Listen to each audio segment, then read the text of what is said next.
วะอะโตสัมมาสัมพุทธัสสะ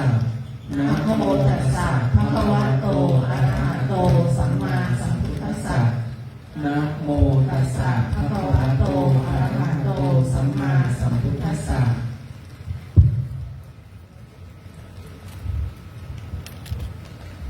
อิมังมะยังพันเตอิมังมะยังพันเตสัปปะริวารังสัปปะริวารังกัตถินะกัตถินะจีวรทุสังจีวรทุสังสังคัสสะสังคัสสะโอโนชยามะโอโนชยามะสาธุโนพันเตสาธุโนพันเตสังโฆสังโฆอิมังอิมังสัปปะริวารังสัปปะริวารังกัตถินะกัตถินะจีวรทุสังจีวรทุสังปฏิคันหาตุปฏิคันหาตุปฏิฆาเหตวาจะปฏิฆะเหตวาจะอิมินาทุเสนะอิมินาทุเสนะกัตถินังกัตถินังอัทธรตุอัฏฐารตุสิริมังคละสิริมังคละมหาเถรสะมหาเถรสะเจวะเจวะ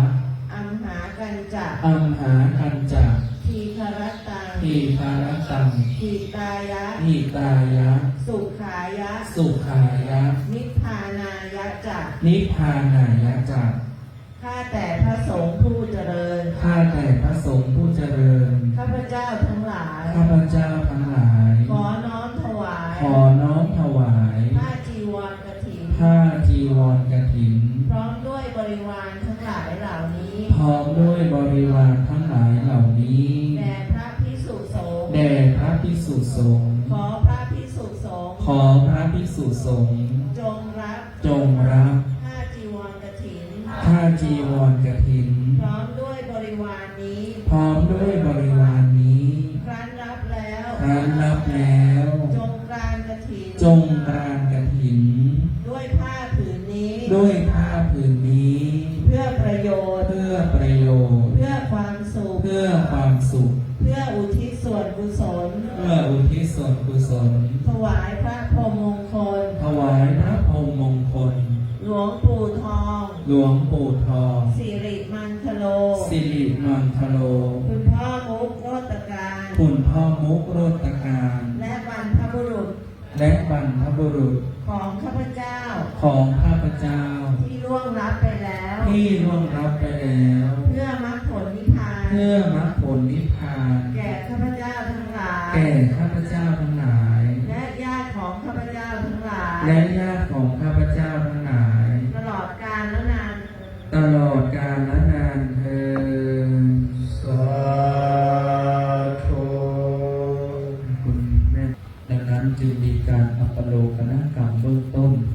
เพื่อที่จะกระทำกฐินหารกิจให้ถูกต้องตามพระบรมพุทธานุญาต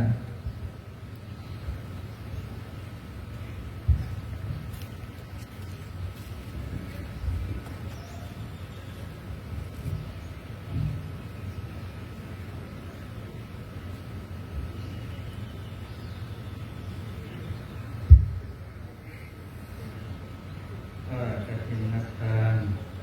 กับทั้งข้าอานิสังสบริวารตัวนี้ในเมตตามหาบารมีธรรมพระองค์มงคลหลวงปู่ทองสิริมังคโลนำโดยคณะศิษยานุศิษย์พระศรีศิลปาจารย์พร้อมด้วยประธานกฐินบูชาธรรมคุณแม่ดร.พันทิพย์คุณดุษฎีโชติประการตลอดจนถึงศิษยานุศิษย์หลวงพ่อธรรมชโยพร้อมด้วยคณะศรัทธาทุกท่านผู้ประกอบด้วยศรัทธาอุตสาหะพร้อมเพียงกันนำมาถวายแด่พระภิกษุสงฆ์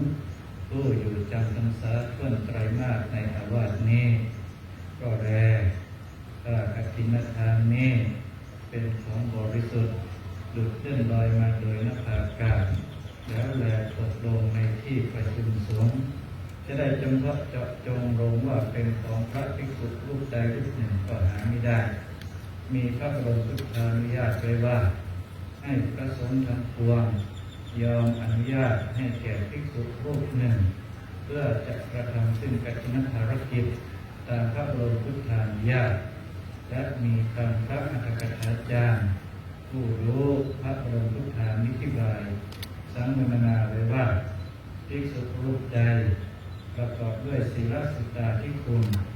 มีสติปัญญาสามารถรู้ธรรม8ประการมีบุพกิจเป็นต้นภิกษุรูปนั้นจึงสมควรเพื่อจะกระทำกัตถินภารกิจตามพระบรมพุทธานุญาตได้บัดนี้พระสงฆ์ทั้งปวงจะเห็นสมควรแก่ภิกษุรูปใดจงพร้อมกันยอมอนุญาตให้แก่ภิกษุรูปนั้น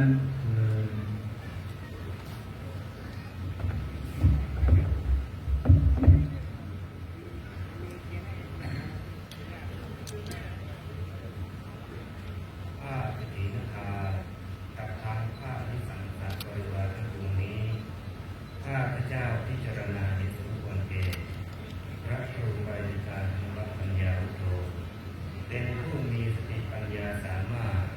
เพื่อกระทำกฐินภารกิจให้ถูกต้องตามพระบรมอนุญาตได้ถ้าพระภิกษุรูปใดเห็นไม่สมควรจงทักท้วงผู้ในท่ามกลางระหว่างสงฆ์ถ้าเห็นสมควรแล้วซ้ายจงให้สันทัดสัญญาณสาธุการขึ้นให้พร้อมเตรียมกัน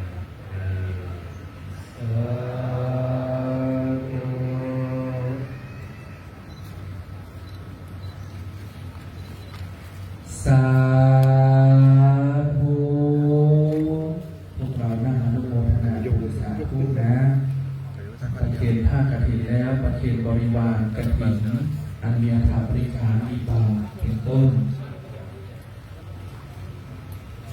เมื่อเราพนมมือขึ้นอนุโมทนาบุญร่วมนะเราปัตตาอนุโมทนาบุญก็ได้บุญนะบุญง่ายๆไม่ต้องเสียตังค์สาธุพอคุณแม่ประเคนเสร็จจากนั้นเราจะให้ทางนะของคุณแม่ได้น้องประเคนผ้าไตรบริวารทั้งหมดนะสาธุ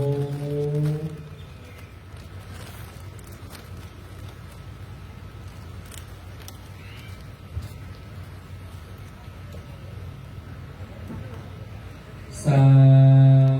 ธุคุณแม่สมศรีชัยสุริยะเทพคุณพ่อธีรพงศ์คุณแม่ศรีจันทร์ปุรานิพีคุณพี่เปิ้ลน้องประเคนคุณแม่เรียกให้ประเคนบริวารร่วมกันนะเดี๋ยวขอคณะของคุณแม่ก่อนจากนั้นให้พวกเราได้ช่วยกับน้องประเคนนะใครที่อุ้มผ้าไตรมาก็จะได้น้องประเคนด้วยตนเองสา